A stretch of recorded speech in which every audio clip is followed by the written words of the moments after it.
जय हिंद साथियों, स्वागत है आपका हमारे YouTube चैनल में एक नई भर्ती घोटाले के साथ। अभी तक कई जो भी पोस्ट निकालते थे हम कहते थे एक नई भर्ती के साथ स्वागत है, लेकिन इस बार हटके बोलना पड़ रहा है, एक नई भर्ती घोटाले के साथ स्वागत है आप सभी का। उत्तराखंड में एक और भर्ती घोटाला सामने आया है जो कि आपका ITDA से जुड़ा हुआ मामला है, जो सबसे अहम कड़ी है साइबर सिक्योरिटी की। तो यहाँ पे साइबर हमले से जूझ रही सूचना प्रौद्योगिकी विकास एजेंसी ITDA में विशेषज्ञों की भर्ती में बड़ा हेरफेर सामने आया है। जिन लोगों को नौकरी पर रखा गया, जब उनकी कमियां सामने आई तो उनमें से 2 को बाहर का रास्ता दिखाना पड़ा। कुछ विवादित कर्मचारी अभी भी सेवा दे रहे हैं, इन पे कब एक्शन होगा यह भी सोचने विषय है। इसी तरह कोऑपरेटिव बैंक में जो 400 कुछ की पोस्टें आई थी चतुर्थ श्रेणी की, उसमें भी देखने को मिला कि घोटाला हुआ है, लेकिन जहां घोटाला हुआ है वहां के रिजल्ट आउट कर दिए गए और वहां के लोगों को लगा दिया गया। लेकिन जहां कोई घोटाले की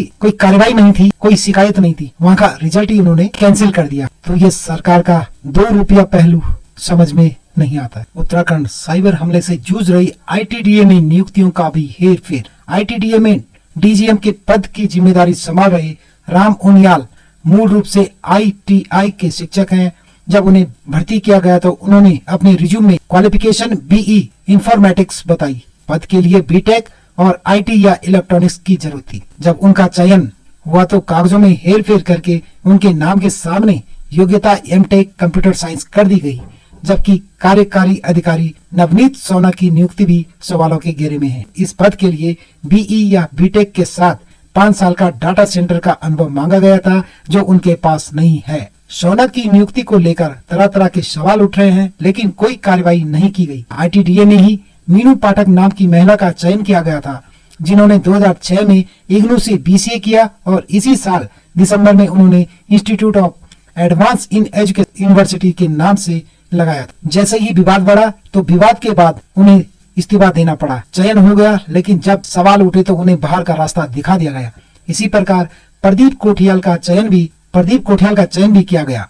उन्होंने अपने शैक्षिक दस्तावेजों में 1 वर्षीय PGDCA और 2 ग्रेजुएशन की मार्कशीट मिलाकर 65% की अर्हता पूरी होती दिखाई थी। विवाद होने पर उन्होंने भी इस्तीफा दे दिया।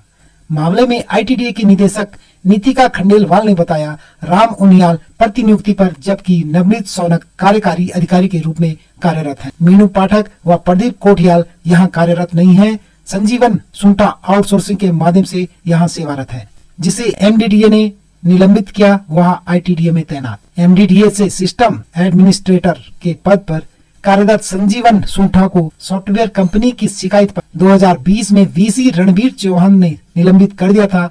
आरोप लगा था कि सुंठा ने नक्शा पास करने वाले सॉफ्टवेयर पर खुद असीमित अधिकार ले लिए थे, जिसके लिए वो अधिकृत नहीं थे। सॉफ्टवेयर उपलब्ध करा रही कंपनी ने VC से शिकायत की थी, जो सही पाए जाने पर सुंठा सस्पेंड हुए थे। बाद में उन्हें हटा दिया गया। आज सुंठा भी ITDA में सेवारत है। ये एक और धांधली सामने आई है, और जैसा आप सभी को पता है, पोस्ट ऑफिस में लगने वाले जो बाहरी व्यक्ति हैं उनके 99% और 100%, यदि इन सभी की जैसे जांच हो रही है, जो भी 5 साल के अंदर लगे हैं, इन सभी की जांच होनी चाहिए। ऐसे में लगभग 60 से 80% लोग जॉब छोड़ के चले जाएंगे अपने डॉक्यूमेंट वेरिफिकेशन से पहले, ये गारंटी है। तो ये फर्जीवाड़े लगातार बढ़ते आ रहे हैं। ये थी आज की मुख्य अपडेट। मिलते हैं किसी नई वैकेंसी, किसी नई इंफॉर्मेशन के साथ। तब तक के लिए आप सभी को जय हिंद, जय भारत, जय उत्तराखंड।